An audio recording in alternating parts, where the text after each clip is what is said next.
एक पत्र आया, उस पत्र में एक पति अपनी पत्नी के लिए उस पत्र को लिख रहा, और पत्र में उसने लिखा, हम पढ़े लिखे हैं, एजुकेटेड हैं। आप कहते हो कि कथा के पंडाल की मिट्टी भी फल देती है। मेरी पत्नी को बच्चे नहीं थे जब सूरत में पहली कथा हुई थी आपकी, जब सूरत में पहली कथा हुई थी, अभी सूरत की दूसरी कथा, सूरत में जब पहली कथा हुई थी तो मैं अपनी पत्नी को केवल दिखाने के लिए ले गया था कि बाबा सब झूठ बोलते हैं, वो पत्र में लिख रहा, और मैं अपनी पत्नी को केवल दिखाने के लिए सूरत ले गया, क्योंकि मेरी पत्नी कह रही थी कि वहां की मिट्टी मेरे पेट पर लगाना है, मुझे कथा में लेकर चलो। मैं उसको केवल दिखाने के लिए लेकर गया था कि यह सब झूठ होता। उसने पत्र में लिखा,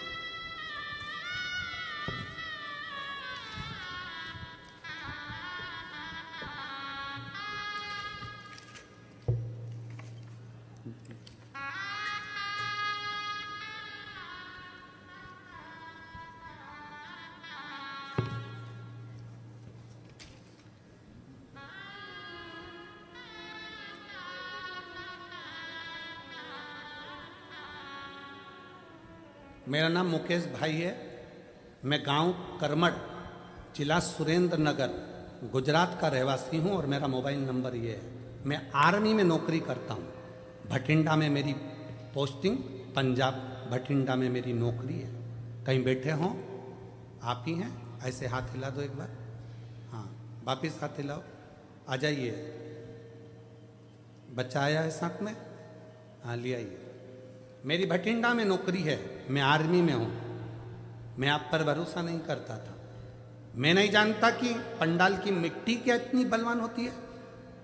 आर्मी का भी कोई ऐसा डॉक्टर नहीं था जिसको मैंने अपनी पत्नी को नहीं दिखाया, ऐसा दुनिया का कोई डॉक्टर नहीं था जिसको मैंने अपनी पत्नी को ना दिखाया हो, और सबने कह दिया था कि इसको बच्चा नहीं होगा।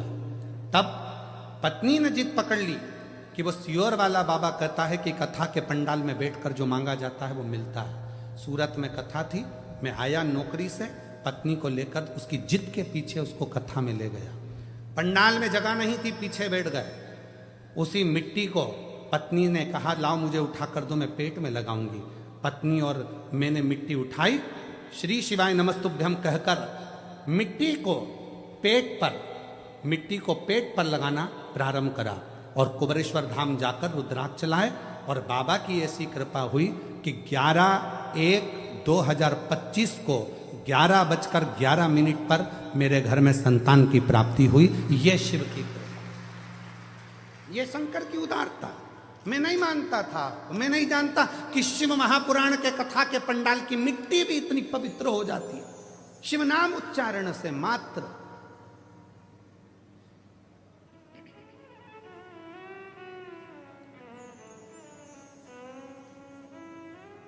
आपको लगता है कि आप कथा सुनने के लिए आए हो, पर हम कभी नहीं मानते कि आप कथा सुनने के लिए आए हो। हम कभी नहीं मानते कि आप कथा सुनने के लिए आए हो। हम तो ये मानते हैं कि मेरे कुबरेश्वर बाबा को, मेरे ओघड़दानी को, मेरे शंकर भगवान को, जिस नगर में कथा हो रही है, बड़ौदा में हो रही है, सूरत में हो रही है, या उत्तर प्रदेश में हो रही है, या गुजरात में हो रही है, या मध्य प्रदेश में हो रही है, जिस जगह पर कथा हो रही है, वहां के कितने लोगों को भगवान शंकर को झोली भरना है, उतने लोगों को ही कथा में बुलाकर बिठाता है। ये उसकी रीति है। कितने लोगों की झोली भरना है, बस उतने ही कथा के पंडाल में पहुंचेंगे। कितनों की झोली भरना है, उतनों को ही वो अपनी कथा में बुला पाता है, और उतनों को बुलाकर उसकी झोली भर देता है। आज नहीं देगा, कल देगा, 3 महीने में नहीं देगा, 6 महीने में देगा, पर देगा जरूर। फाइल अगर थोड़ी मोटी है, पढ़ने में टाइम लगेगा, पर मेरा महादेव बिना दिए रहेगा। जो जैसी भावना लाया वो वैसा ही फल पाया, नहीं खाली उसे लौटाया, वो मन ही मन हर्षाया, और कर दिया मान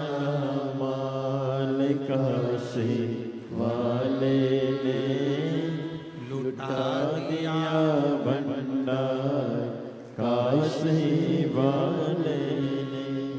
वो उस पर कितना भरोसा है तुम्हारा, उस पर विश्वास कितना है तुम्हारा, उस पर दृढ़ता कितनी है तुम्हारी।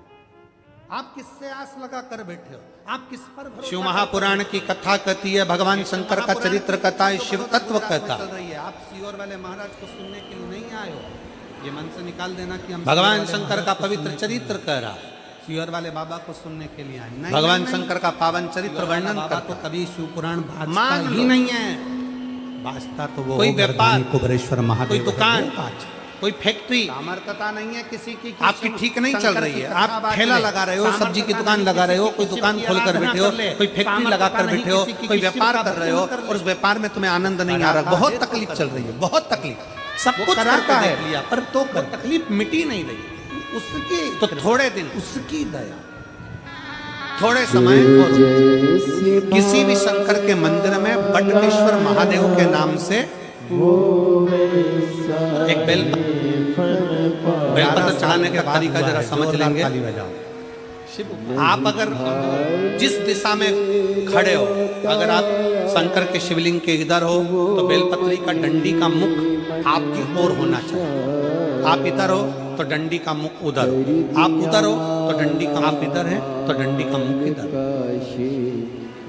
बटकेश्वर महादेव के नाम से शंकर जी के मंदिर में एक बेलपत्री और डंडी का मुख अपनी ओर होना चाहिए। जो डंडी है इसका मुख अपनी ओर। बटकेश्वर महादेव के नाम से एक बेलपत्र शंकर भगवान को समर्पित करो बटकेश्वर महादेव के नाम से। और बेलपत्र चढ़ाने के बाद में जो तुम्हारे कलश में जो जले, लोटे में जो जले, वो 7 बार, लोटे का जल 7 बार, 7 बार से मतलब है अलग से लोटा भरना नहीं है, 7 बार उसी लोटे का जल जब बेलपत्र डंडी समय समर्पित कर दे, 7 बार उस लोटे के जल को 7 बार बटकेश्वर महादेव का नाम लेकर अपनी मन की कामना कर बाबा से विनती करते हुए